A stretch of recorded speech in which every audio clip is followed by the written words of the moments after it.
tonight in this session. So looking to see how we can support you, and there are different ways that we can support you through an information session like this. We have our website and lots of resources. We have our weekly information sessions like tonight, and we do have some on-demand support as well to help, especially if you're needing that reboot, if you're having to kind of start again or you're looking to start from scratch. So there's multiple options of support as members that we can offer to you. We're going to try our best to answer your questions, and I've got a few different examples that I can give you for considering how to change things up in your group. But sometimes your group can be very kind of specific to your community and what's going on in your environment, and sometimes that can be the challenge to getting things going. But as I say, I will try our best to answer your questions tonight, or look at to help you to problem solve. Okay, and I'm just going to give you a little bit of information about Connect for some of our newer members that are here tonight. So we are the only charity and membership organisation for parent groups in Scotland, and we currently have 25 local authorities taking out membership for their parent councils. And out with that, individual parent councils and parent groups and parent-led organisations across Scotland also take out a membership. So there are different options there as well. We are all about supporting partnerships in education and ensuring the voice of parents is heard in all matters relating to education. We engage with parents through these types of sessions. We also issue regular surveys to parents, and we connect with parents more or less every day on our Facebook group as well. We use that information to influence our own work, but also to look to see if we can influence other people like COSLA, local authorities, the Scottish Government, and some of our partners as well. So there's a great opportunity here for us all to work together to influence change and support one another.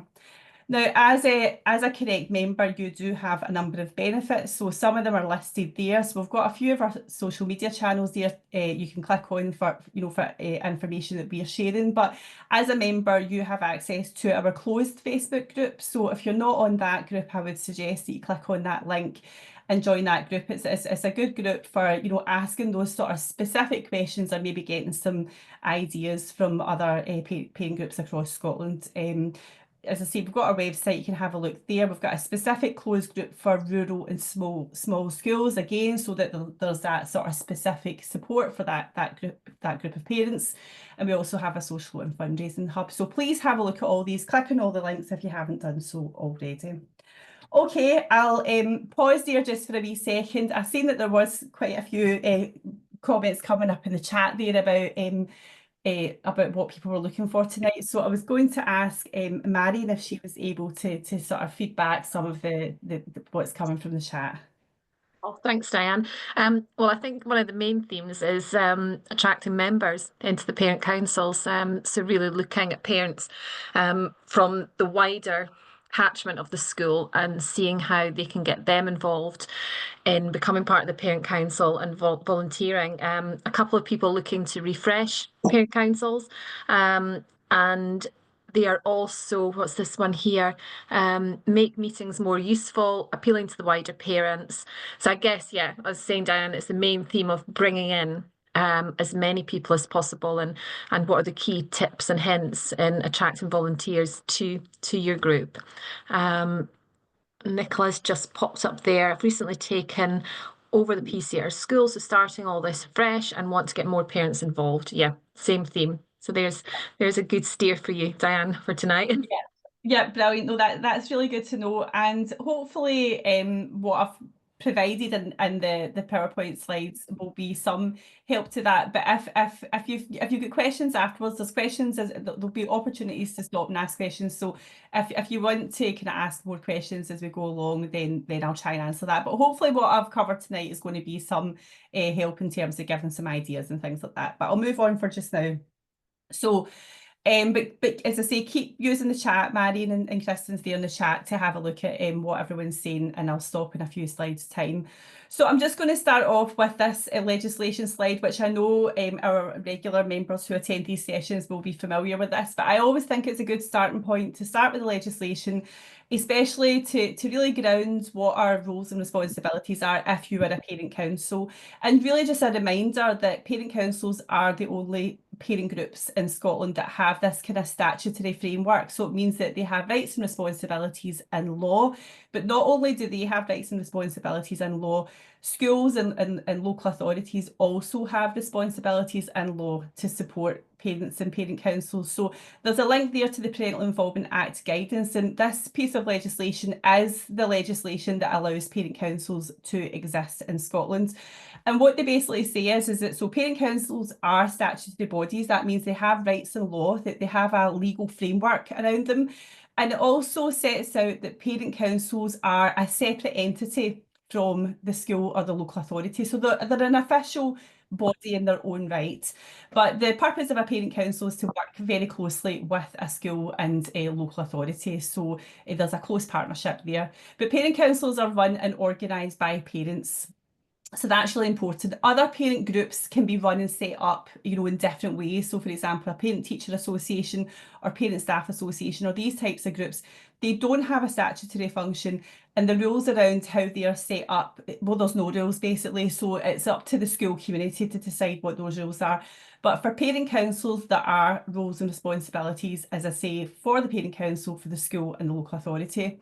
But this legislation sets out what the roles of the parent council are. So the roles are to support the school and its work with children, to represent the views of the parent forum, to promote contact between the school, parents, families, the local authority and the community, and also to report to the parent forum. So the parent forum is the term that's set out in this legislation that basically it refers to all the parents that have a child in school. So all the parents and carers that have a child in school are called the parent forum, and they automatically have rights in law through the Parent Involvement Act to be involved in a child's education. And the parent council are a group of parents that are agreed to be the sort of representatives, the advocates, the people supporting the whole parent forum on behalf of them. So they're the kind of speakers, the advocates, the change makers, the community leaders, the social makers, all those sort of things. They act on behalf of the parent forum.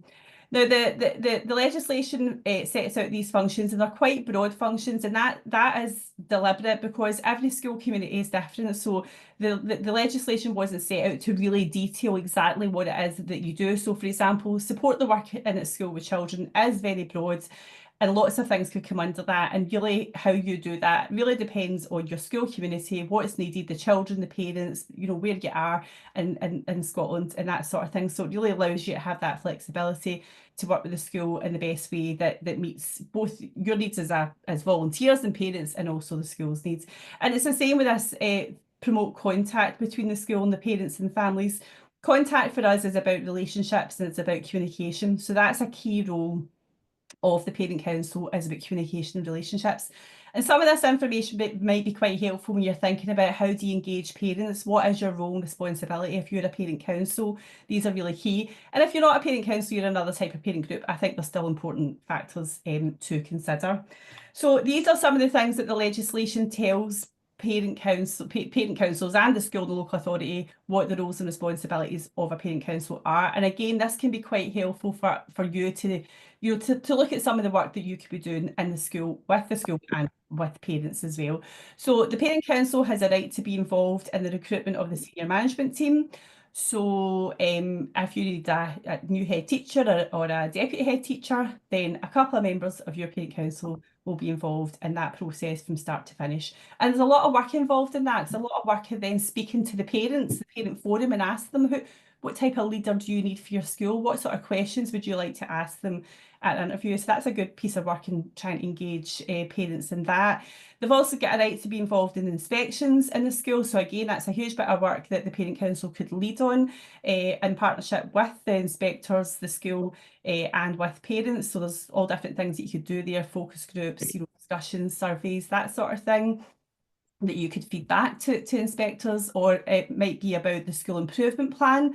which we would suggest that parent councils should be really actively involved in improvement planning, and not just the planning, that sort of updates, the reviews, the evaluation, the impact, the implementation. So you could have school improvement plan on your agenda as a standing item, because the head teacher in the school will be looking at their improvement plan all year round. So you can be a part of that discussion. Again, you could use that opportunity to link with the parents about, elements of the improvement plan, or what the parents themselves think requires to be improved upon. You must report to parents. So you have to tell parents what you're doing as a parent group. So you'll do that in different ways. For example, through your parent council meetings, and you'll have minutes. You might do it through your social media. You might have a newsletter, newspaper, or maybe you'll have a sort of catch-ups, coffee catch-ups, that sort of thing. But you have to report. You have to tell parents what you're doing. You have to represent the views of parents. So they have to be able to come and speak to you. There has to be ways that they can communicate information to you. You have to be accessible, visible, and I suppose respondent to what the parent forum are coming to you. That's a big task for the parent council, and it's probably is one of the hard ones.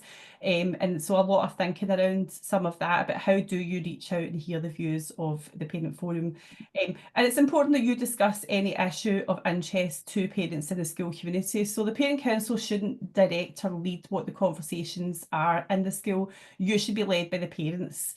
So it's not about what you think is interesting as a group, it's what the parent forum. And if you're not doing that, that could have some of the issues about the lack of engagement, or the not connecting up some of the issues. Again, that can be quite hard if the parent forum are not speaking to you to try and find. So that's a hard work part.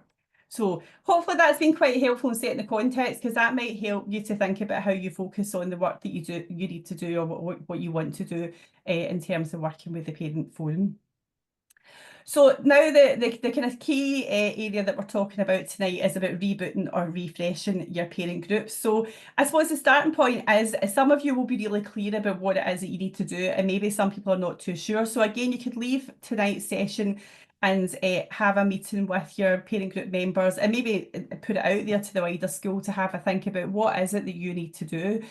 Are you talking about completely starting all over again, or are there elements that you have to refresh? So reviewing your group on a regular basis is a really good opportunity to just continually, there's opportunities to continually refresh.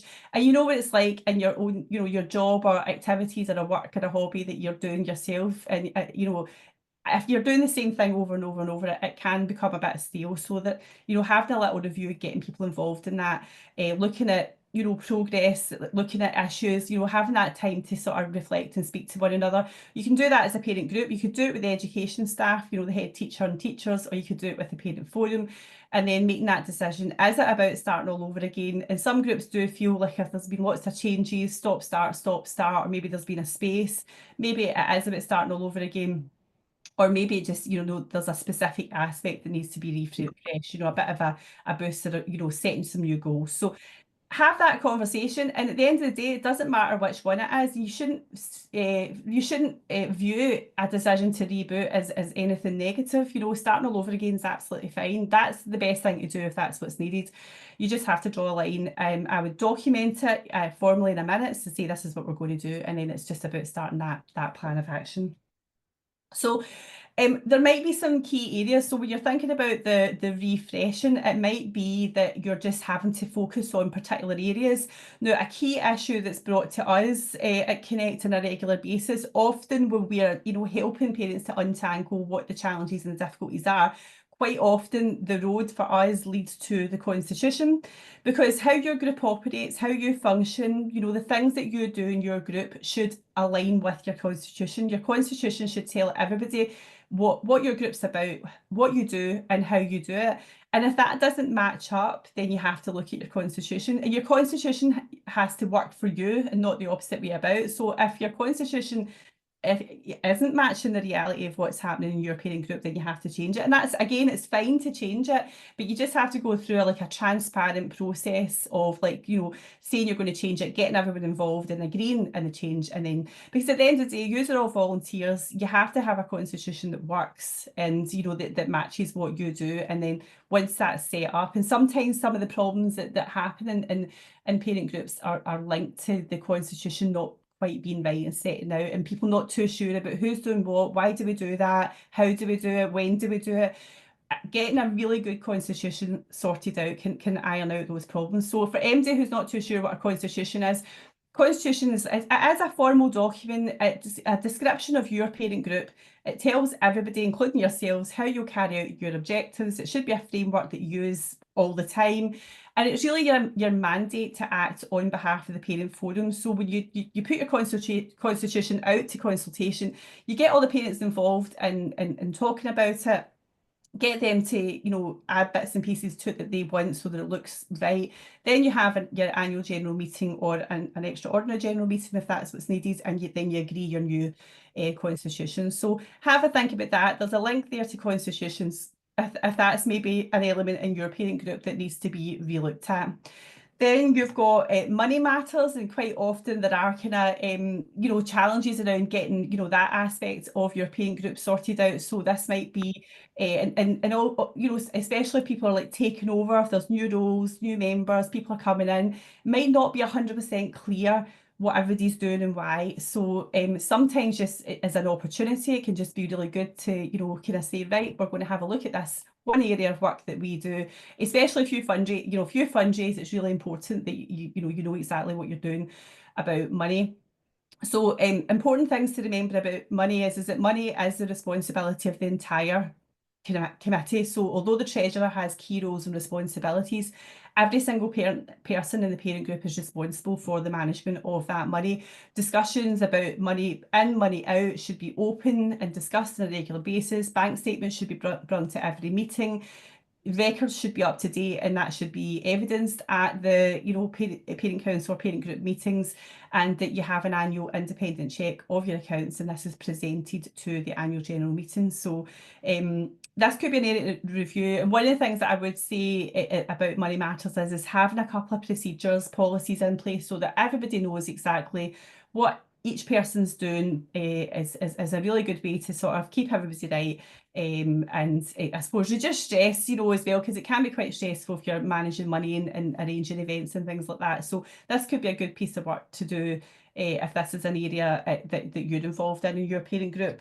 And likewise with fundraising, fundraising can be a huge element of what some parent groups do.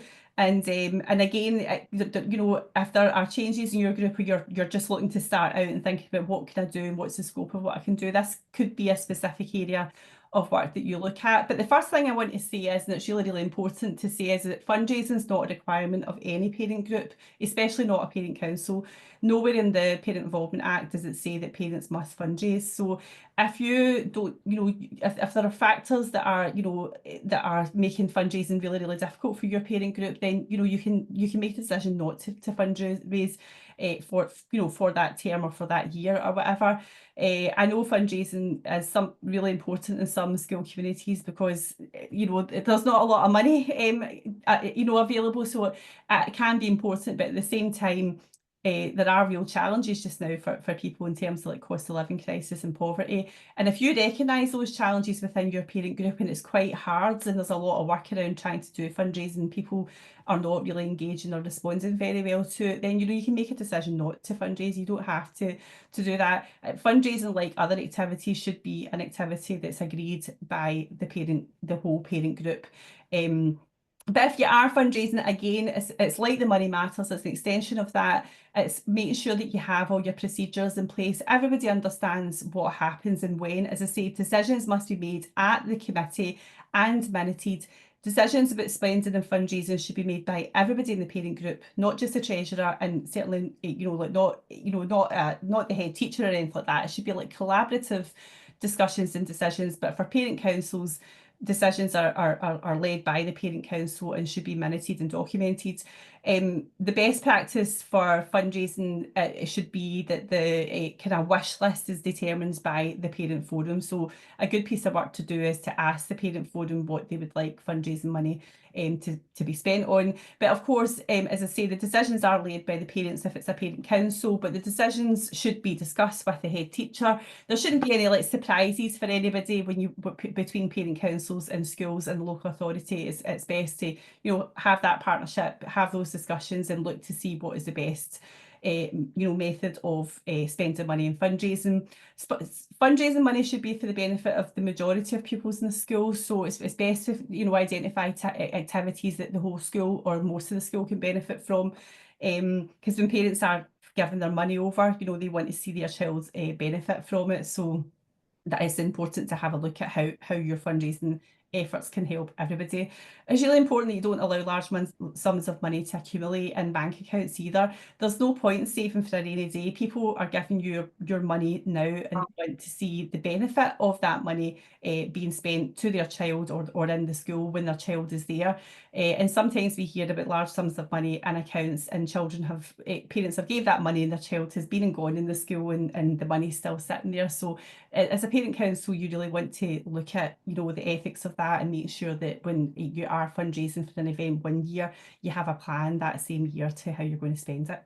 Okay, I'll do a wee pause here. So that was just like a couple of ideas for thinking about, is it a complete reboot? And I'll get to the reboot bit later on, but these are just sort of ideas about, are there components of your parent group that you have to refresh? So I don't know if there's any questions, Marion, in the chat that's specific to any of those areas or anything else. No, it's nothing new at the moment. I've popped in the link for the Connect website. So if you've not already if you're not registered for the website, you can do so via that link. So all the on-demand content, members resources, etc. is there. But nothing new, Diane. I think you must be covering everything. So that's all good. Cool, that's fine. I'll keep going for just now. So the other opportunity for refreshing your parent group, I think, has got to cover communication as well. So I think communication is something really to look at every year in your parent group. So it doesn't have to be a massive piece of work every single year, but certainly a review each year to make sure, because things change, every year. Obviously, you get a new group coming in and one group going out. So it's and you get families joining the school at different points of the year as well. So it's just important to always have your eye on, like, are you as a parent group communicating in the most effective way to the parent forum, but also the school, the school and the local authority, and you can advise the school and the local authority based on information that you have from the parent forum. So communicate is just so important. And again, when we speak to our members, when we hear about successes, it's often surrounding this kind of really good, effective communication, and it can be really, really time consuming for a parent group to get the communication element of your work correct. So one of the suggestions that we often hear about that's beneficial is having a communication subgroup. So you could invite parent group members, but you could also invite other members from the parent communities to come in and join you in developing a communication subgroup and looking at the different methods, not only for your group, as I say, for your school. And I think we'll all, I'm the parent council as well, we'll all be aware of like that, not everyone replies to emails, not everyone replies to social media messages, not everyone responds to letters home and back. So, it's just constantly grappling with what's the best method. And what we tend to find is if you're able to do multiple methods of communication, that can help, because unfortunately one method is always going to have, a selection that's not their method. So if you could do, say, social media and a newsletter, for example, or I know Richard's saying it is really hard. Yeah, it's just, and the best way to find out is to try and ask directly to the parent forum. There's so many different social media channels now. Everything's changing really quickly, isn't it? 1 minute it's one channel, then everyone's talking about another channel. So there's so much change. But I think once a year, if you've got an opportunity to do a wee poll or put a survey out, or even just standing in the playground, or if the school can put letters in bags, whatever the best method is, and asking parents to feedback on how do they want you to communicate with them, and seeing what they say and trying to go with the majority there. But it's really important as well, if you're not getting a lot of engagement, sometimes it's looking into yourself rather than like outwards, like what's wrong with them not engaging with us. Maybe it's looking inwards to say like what is our strategies, what are our methods, and it's perhaps having to do things differently. So if and again, if all your communications on social media and you're not getting a lot of that back, it is looking to see, well, why is that? What is that about? Are people using that social media platform anymore? Maybe they're not, maybe they've moved on. What we've found here in Connect, and certainly we've kind of started to use more sort of video and audio sort of methods to try and engage, because we know people don't really want to read loads and loads of things.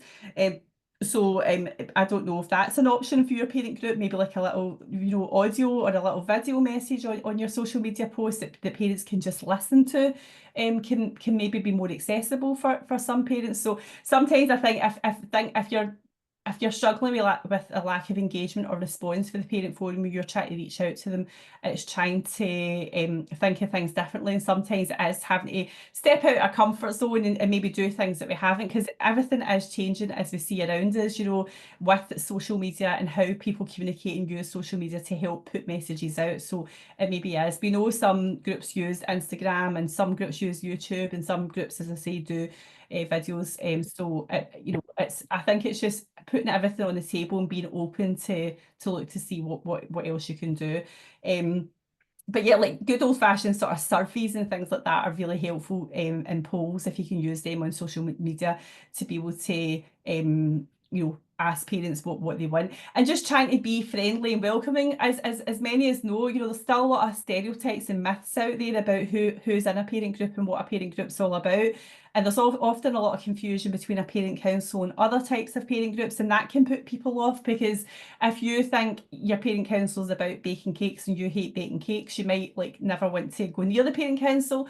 Whereas of course parent councils, there's nothing in the law that says anything about baking cakes for parent councils. So sometimes it is just communicating that message out there. Maybe try to share again, maybe on a video, to tell parents, look, this is what we do, this is the work that we get involved in. And just trying to because so I'm sure some of the work that many of you are involved in it can be quite interesting, and quite empowering as well, if you're involved in discussions or decision making sort of processes within the school or the local authority. And also just having fun as well, just creating opportunities, especially at the start of S1 or primary one, and just try to create some sociable opportunities to get to know the parents and really give them that big welcome as soon as they come in the door. So communication is really important. And as I said, if you see that there's an issue, say, with the communication with how the school, the local authority, maybe perhaps you can recognise barriers there, maybe you can see what they are.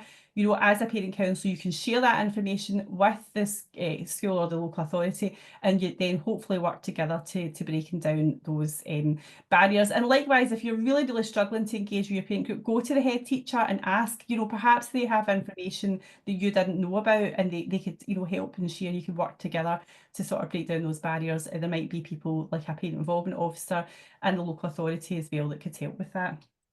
So thinking about recruitment, so I know that's often an issue that we hear about, and there's some struggles around maintaining parent groups if there's not enough volunteers. And I think just now, when there are some difficulties, you can see that there is a lot going on with the cost of living crisis and a lot of poverty, and there are real challenges in some communities, and it is really, really difficult to get people involved in doing some voluntary work. So some of the suggestions that we've had in the past about what works for recruitment. So your current members, so if you have a good team of people sitting in your parent group just now, would they do wee videos? Would they do a wee blog or a vlog, a video blog or a written blog or an audio sort of thing? Would they do a wee presentation? Would they do a wee leaflet, maybe with a picture? Because sometimes it's relating to real people. So if people see that it's you and then you're telling your story, why did you join the parent council, and putting it out there and just showing the variation. Now, if you ask, lots of different parents why they joined parent councils, they'll all tell you different reasons. Some people it's because they're nosy and they want to know what's going on. Some people it's because they really want to be involved and they want to be part of that decision making and influence and change. Other people, it is just about, I'm a helping hand, I can do this, I'm here to help. Other people might be because there's an issue, do you know what I mean, a weakness that they can see and they want to make that better. So there'll be loads of different reasons. So asking your current members why did they join, use this information as an advert to invite other people and trying to see is how can you make that as appealing, as entertaining, as as great as it can be to put it out there. And as I say, because sometimes it is about breaking down those barriers. I mean, I still come across people who kind of have these sort of myths and stereotypes about who's in parent councils. There is huge kind of misinformation about the role of parent councils in particular. And that's why I like to start off with that legislation slide, because parent councils should be the heart of decision making in your school community.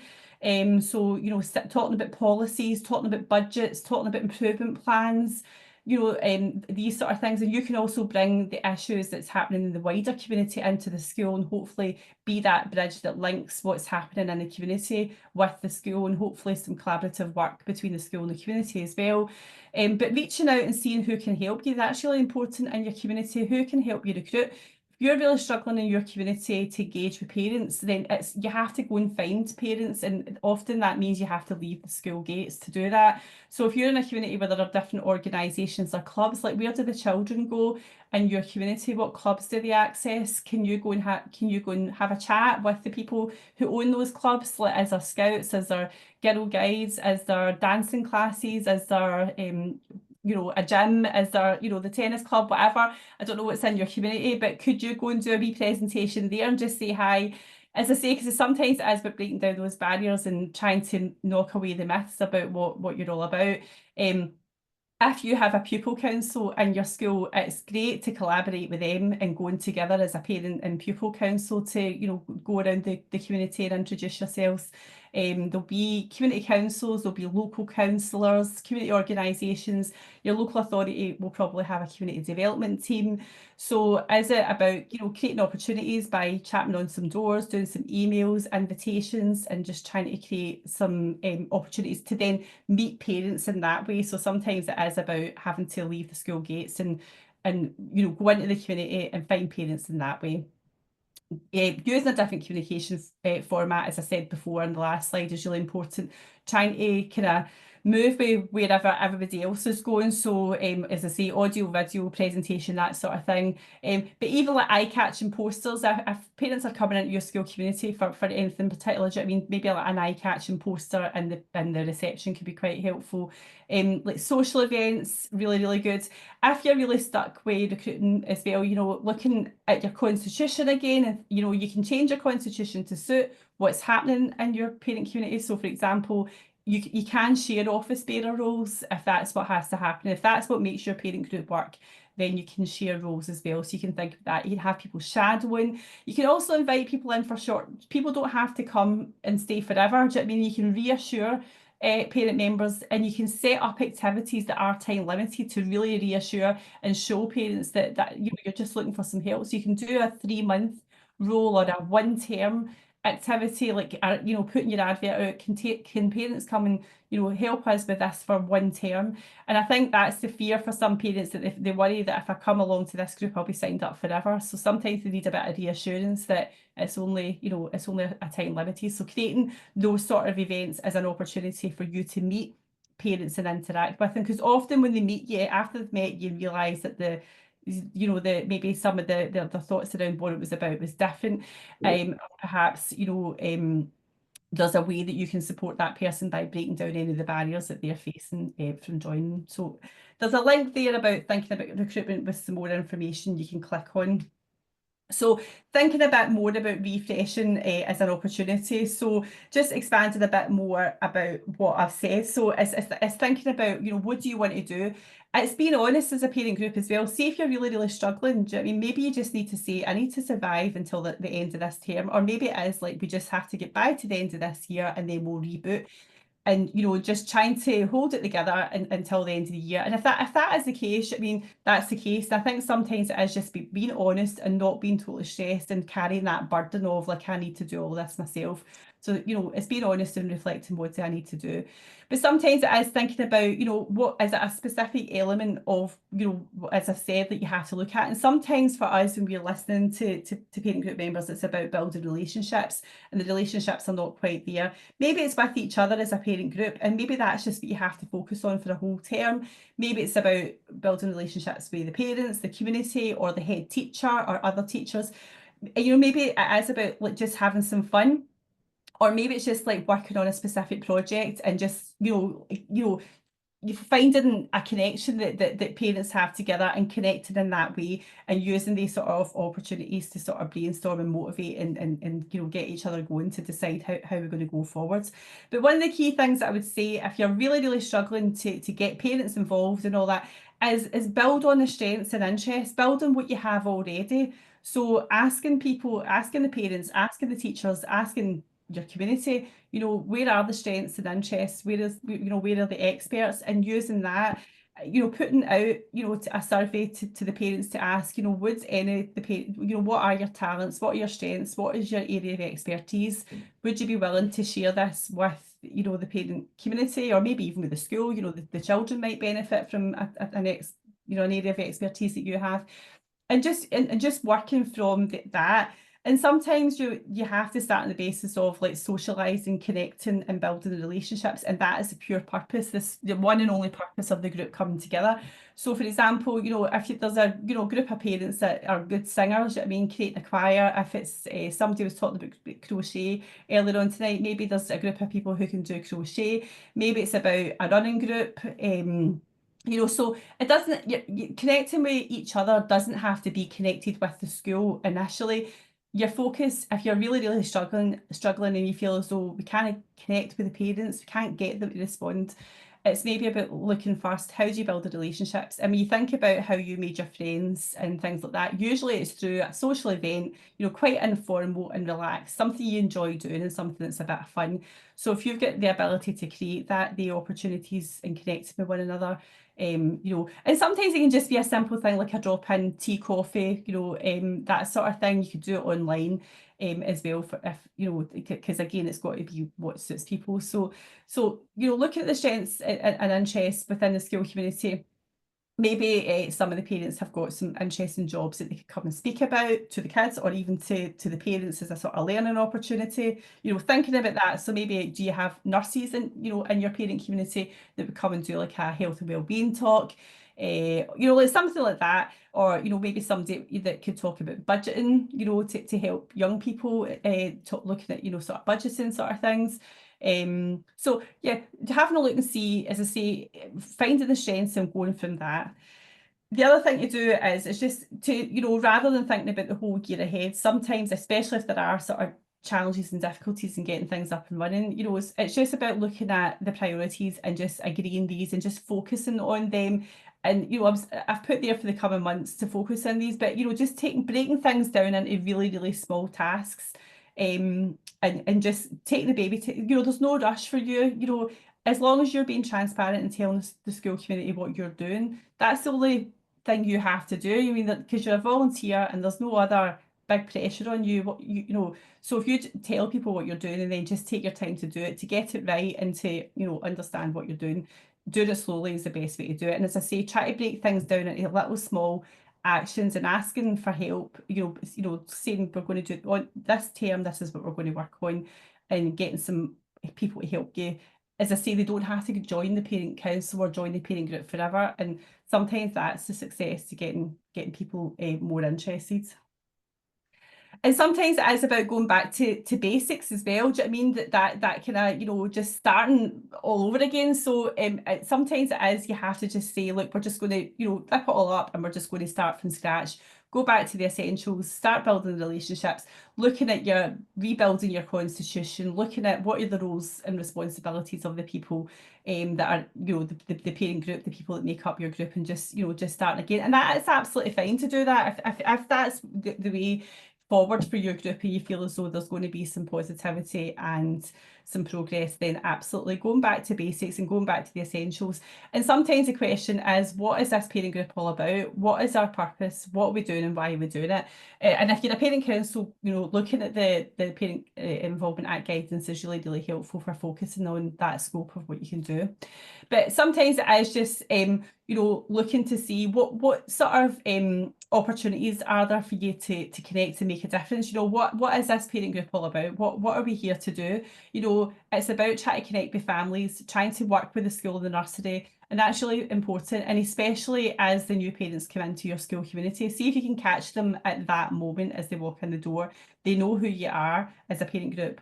And you give them that big welcome. So you could spend a bit of time developing how do we welcome parents into our school community, and doing a lot of work around a project around, again, inviting people in maybe for short working groups to look and see, can you make up a welcome pack? Could you have a welcome event for new parents that coincide, either with transition sort of events that are happening, or maybe just after the school starts, that sort of thing. But that's a great piece of work to do. I would definitely hear, like, when parents feel that they have that warm welcome and they have that sort of reassurance that there's, they know who other people are and they know where to go to get information, especially for secondary school parents. Sometimes when it's a bigger school, more staff, more classes, it can be really overwhelming for the parents as much as the child. And so if you can create that welcome pack for them, that's a great piece of work to work on. And as I say, yeah, thinking about enjoyable activities, having, like, the fun element is, I would say the fun element is if that isn't there. And I'm not talking about fundraising, I'm talking about, like, opportunities to connect, and that's for your own parent group. Opportunities for you is to have a bit of fun and connect, and as I say, like, kind of continually reflecting on what we're doing and why we're doing it. But also with the parent forum and the wider school, the staff, if there's opportunities to do that as well. As I said earlier on, calling for volunteers for specific events. Do you know what I mean? So it's not like, come and join our parent council. It's like, we're working on, recycling project. Is, would MD like to get involved in this project that we're doing this term? You're going to work with the pupil council, we're going to work with the school, we're going to work with the community council. You know what I mean, like that sort of thing. Or we're going to look at the behaviour policy in our school, so who would like to be involved in that? Getting a wee focus group. As the parent council, you can lead that focus group and then tell the head teacher, oh, look, we're going to do this, we'll feed in if there's going to be like a policy review, or you can certainly at parent council meetings speak to the head teacher about sort of policies, that sort of thing. So you could lead on a specific piece of work, and you can get parents engaged that way, but as I say, they're not signed up forever.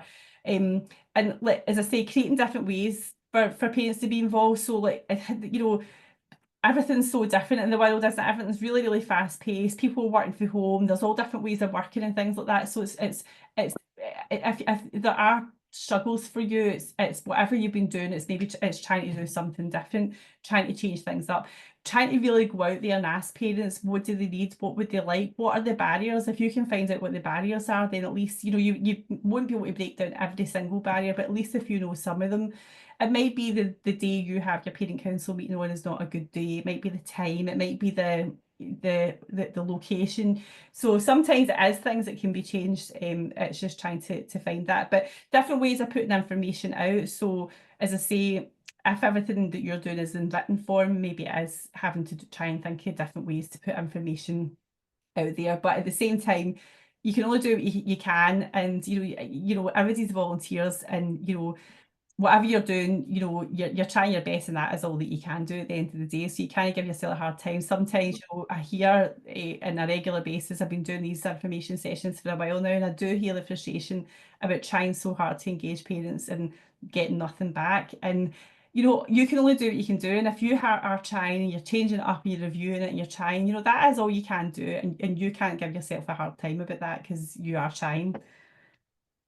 So I'll pause there for a wee break just before I finish off with the last couple of slides. If there's any other questions there, Marion.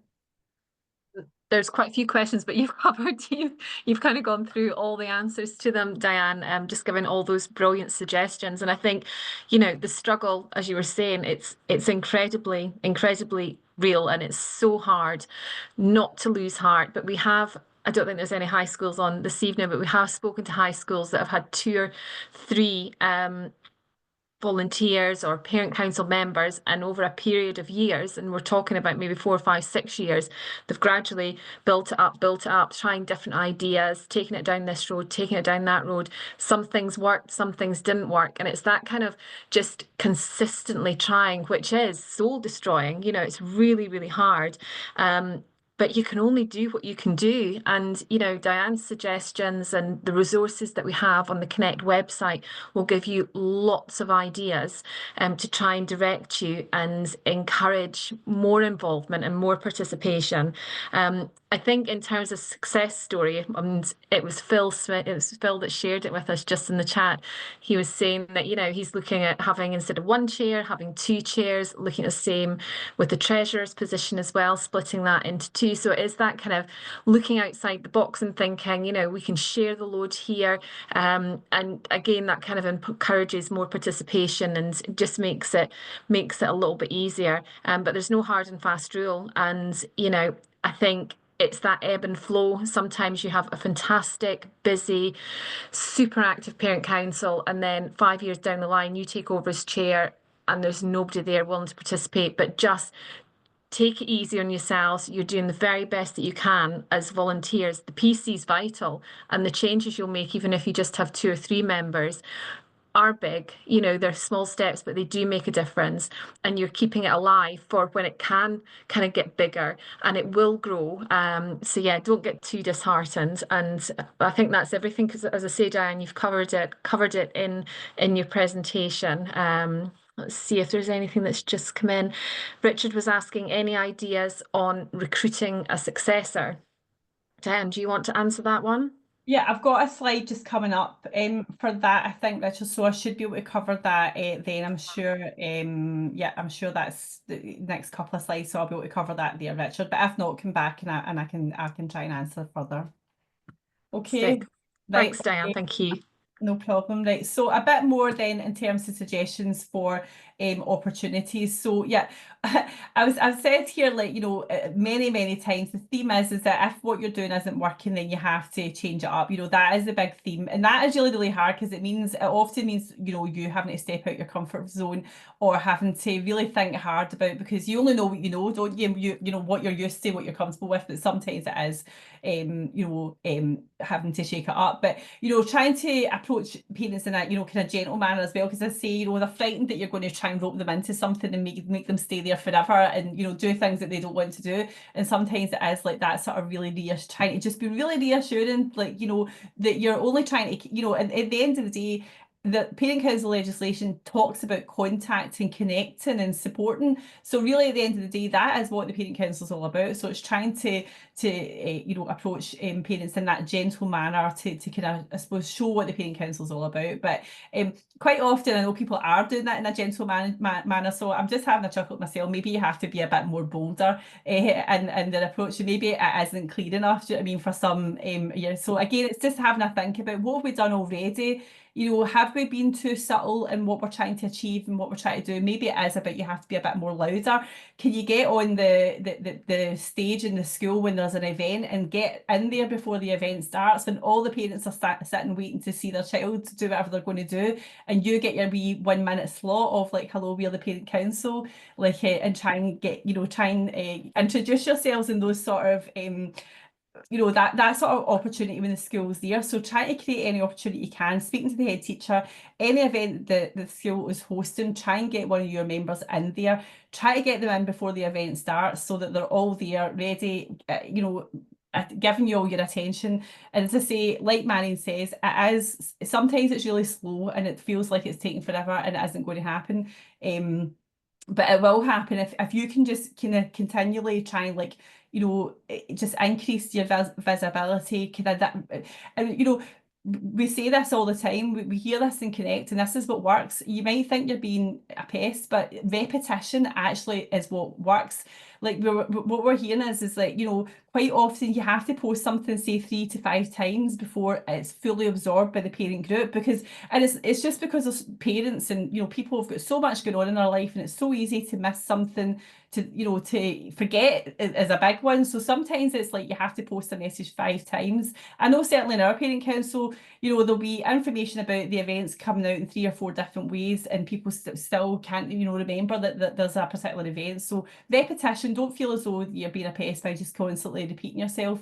Just taking every opportunity to continue to get the message out there, trying to find the opportunities of where you can get in. Do you know what I mean? Any event the school's holding, anything that the local authority is doing, anything that your community organisations are doing, can you turn up? Can you get a stall? Can you get a stand? Can you just be there and just constantly be there to introduce yourself? As I say, trying to look at those sort of social and family sort of fun events is really important. Try to get into the nursery, trying to get into the secondary school. We have heard of like some really great, scenarios where the parent council getting right in with the school nursery, and looking at the, all the feeder nurseries, so not just the school nursery, looking at those wider, and see that I'm sure your school senior management team will be so grateful for the support of the parent council and that collaborative work that they are often doing in the months leading up to transitions and going out to those cluster primary schools, nursery schools that are leading in. And the same with the secondary schools. If you can try and get the primary school parents who are transitioning with their children to the secondary school and trying to get them early, helping the senior leadership team with those transition events and creating some opportunities in that way, that can be really, really helpful. As I say, the star attraction, sort of like having a star attraction at your event. So it's the two things are either, parents will always turn up to see their children at an event. So if it's in the school and you can be there before they go on stage, that's a good way to do it. If you get a pupil council, you can collaborate with your school about having a star attraction at your own event. So maybe the school's got a band, maybe they've got, some sort of sporting things that they do. Maybe you've got they make something. So maybe you could have an event at your parent council meeting with the children involved and the school involved, and that would encourage parents to come along. So that's a really, really good one to do. Setting up family sort of friendly sort of events are really good ones to get parents to come along. As I say, sometimes you're just trying to get parents to notice who you are first of all and break down those stereotypes and myths about what parent councils are all about. And having those sort of opportunities, like thinking about what do parents want, what would they come along and hear about, sort of question and answer sessions.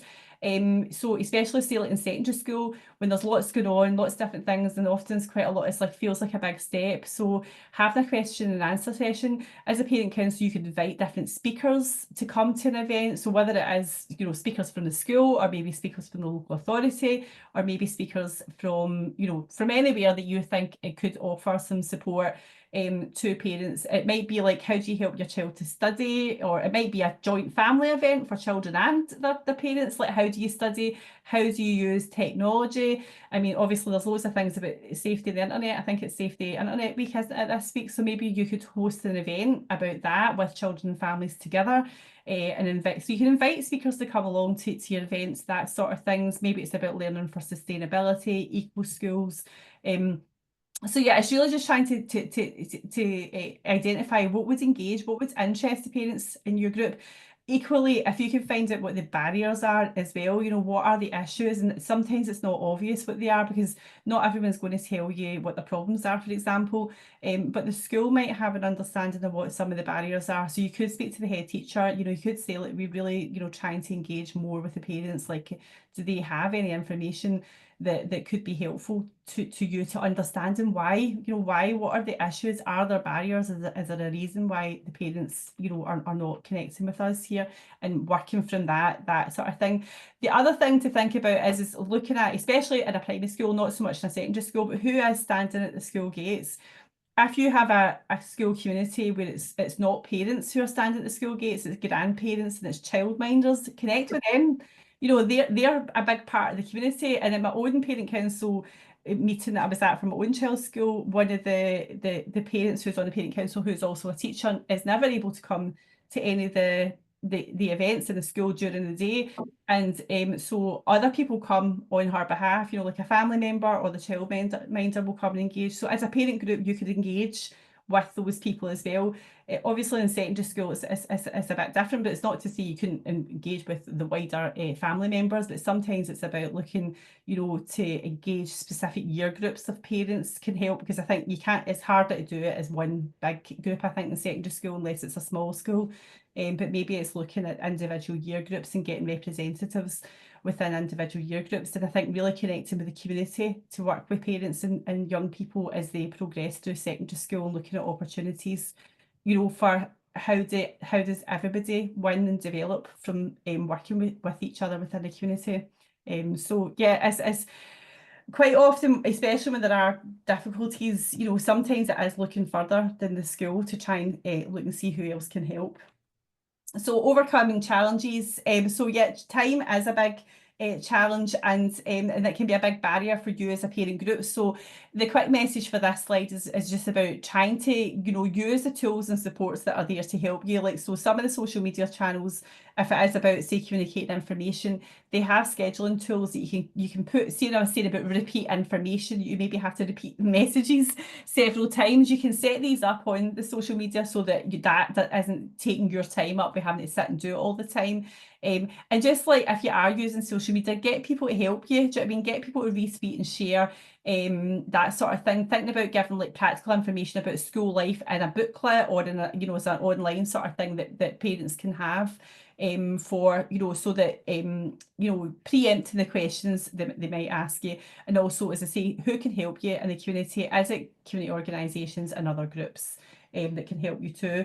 Then review of the year. So I know I'm just noticed the time's ticking on now, so I'm just speeding up a little bit, but review of the year. So I said at the start of this presentation about review, you know, having this review. We would suggest you put this review of the year in as a regular part of your school year, and, you know, do that bit of reflection. As I said, what have you learned, what went well, you know, keep notes on, you know, what's been successful, what's been terrible, and of course succession planning, like somebody had asked about succession planning. So yeah, I definitely think succession planning is something that you could put on your agenda just as a rolling item.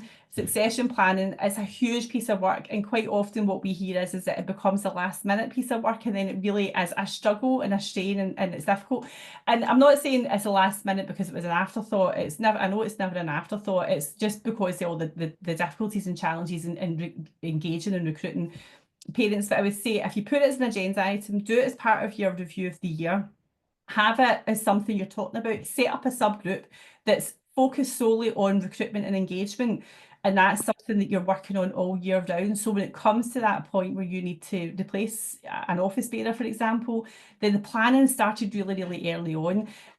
Going back to that thing that I said earlier on, look at recruit members, seek out members on the basis of their strengths, interests, you know, their talents. I mean, invite people to come and have a chat with you and be involved on the basis of what they can offer. What's their strengths? What have they got? And that includes their time. I mean, if people can't commit to, you know, everything, and, you know, so it's reassuring people that, you know, if whatever they can offer, you know, having that discussion about what that is, and maybe it is about sharing roles, that sort of things. But the succession planning is looking at, you know, parents' interests and skills. If you can identify a skill that you need in your parent council, for example, say it is about communication, say it's about money, say it's, you know, about social media, that sort of thing. You know, some parent groups have got fantastic social media sort of output because they have got some really good sort of people who are talented in that area, and they can do the visuals and they can do the audios and do all these different things. So if you could find somebody like that,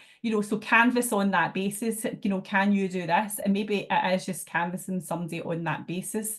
But again, getting people involved in your parent group is only going to happen if they know you, they trust you, and they get what you're about. And if there's myths or stereotypes of what that is, it's going to be really hard because they won't fully understand. So you need to break down the barriers first by being visible, being out there. Parents have to see who you are, and that's why I'm saying about a picture of you, especially in a secondary school when parents are not really hanging about at the school estate. So sometimes it is about seeing someone that really makes a difference. And little blogs and that sort of thing, opportunities, catch-ups, if there is space in the school building for people to come in, and connect, or somewhere else in the community where you can connect with one another and have that, or online, of course, as well, is a good way to do it. But the succession planning definitely has to start early, and trying to get the school and the head teacher and other people involved, community, as I say, getting your current members to do adverts for you about come and join. Look, look what we do. Obviously, try and find all your positive and really exciting stories to share to encourage new members to come in. But yeah, I would have that as a rolling item on your agenda, just to keep that discussion going. And if it's not about recruitment, it can be about engagement. So it's just having a constant discussion around how do we engage, constantly reflecting on that, looking at going back to that, what went well, what have we learned, what's been good and what's not been good, that sort of thing. So sorry, I've ran into just after 9 o'clock now. That is the end of the PowerPoint. The last thing really just to say is that we do offer this sort of bespoke on-demand Kickstart programme for parent groups that are really struggling, or the ones that are just either starting brand new, or if you know that you have to start again. Do you know what I mean? So you have to just reboot and just go through step by step creating your parent council again. So if this sounds like you now or in the future, then you can contact us to have a chat with us. We can give you some guidance and some resources, providing that sort of step-by-step support, looking at what is the role of the parent council, relationship building, money management, some of the things that I was talking about tonight. We've got lots of digital content, templates, and sort of best practice examples. And through our closed Facebook group, there is a community of support there where you can ask questions and get some support. So if that is something that you're interested in, you can certainly contact us. But I don't know if there's any last questions there, Marion, just before we finish up. No, there's not really. I've just put a couple of links in there. Around Kickstart and also the volunteer recruitment and succession planning. What I do like about this session, and perhaps we need to run a more specific one on just volunteering, is that you guys have great ideas, and I think a brainstorming session, Diane, might be good, just to sit down, mics off, and have a chat around it, and get some really good ideas going. But have a look on the website, because there are some great ideas under volunteer recruitment, and obviously succession planning. But thanks so much. Over to you, Diane. Yeah, no, that's great. And yeah, this is, you're going to get this pack home. So all these links, if you click on them, will open up into the website. So the succession planning resource is there as well. The poll's just popped up on screen there. There's three questions, so 3 seconds literally, if you don't mind giving us a wee bit of instant feedback on, just so we can kind of reflect right away on what went well for us or not. And also you've got our evaluation form for just basically, more detailed feedback or any suggestions for us moving forward. But I just wanted to show you this as well. I have got, this is an example of sort of templates and support. So this is a whole load of health checks that you can use. So you can click on them. Some of them download into a Microsoft Word document. But it's basically like a kind of traffic light system of green, amber and red. Obviously green is good to go, amber is you need to do work. So again, sitting as a group of your parent group with the staff, or with a focus group, you can have a look at some of these ideas. Again, this could be the action for you about how you move on next, that sort of thing. But yeah, thank you so much. Sorry, I've ran into 5 minutes. There was definitely is a lot to cover in this session. I've got a couple of videos here as well. You'll get all this out, and then if you want to know more about constitutions and succession planning, that's the 25th of February. So I know some of the schools are shut now for half term, so there's a wee break for us next week, but back with that. Then we've got a fantastic couple of sessions with Scholar and the eSchool for the online learning opportunities and the apprenticeships with Skills Development Scotland. And also we've got some work on the office bearers. So loads coming up. So click on all those links and you can get yourselves booked up. And I'll see you back on the 25th of February for Constitution. So thanks so much again for the questions, for the ideas, and for coming along tonight. I'll see you soon.